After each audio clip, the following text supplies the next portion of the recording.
जय श्री कृष्ण समस्त को नमस्कार। मु Savitri Mishra love attraction coach. आज आम सांख्य योगर द्वितीय अध्याय भागवत गीतार श्लोक 7 आसतु शिखा। श्री अर्जुन उवाच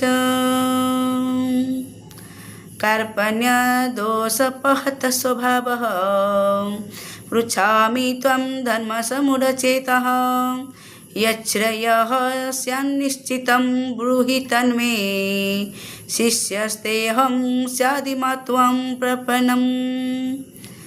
एठारे से अर्जुन कहउचंती कार्पण्य दोष पहत स्वभाव। कार्पण्य दोष होची कार्पण्य होची का पुरुषता रूपक दोष दोष हेतु पहत स्वभाव नष्ट स्वभाव पृच्छामि त्वं धर्म समूढ़ चेतः।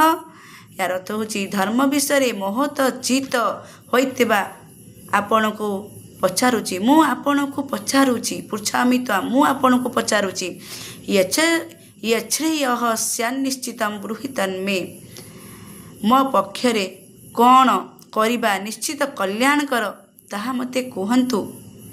आ कहउचंती शिष्यस्तेहम साधि महत्वा प्रपन्नम मु आपणकर शिष्य अटे मो परी शरणागत को आपण उपदेश दियंतु बोली अर्जुन श्रीकृष्ण को कहउचंती। बहुत बहुत धन्यवाद।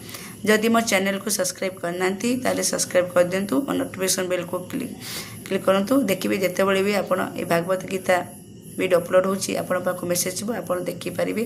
बहुत बहुत धन्यवाद।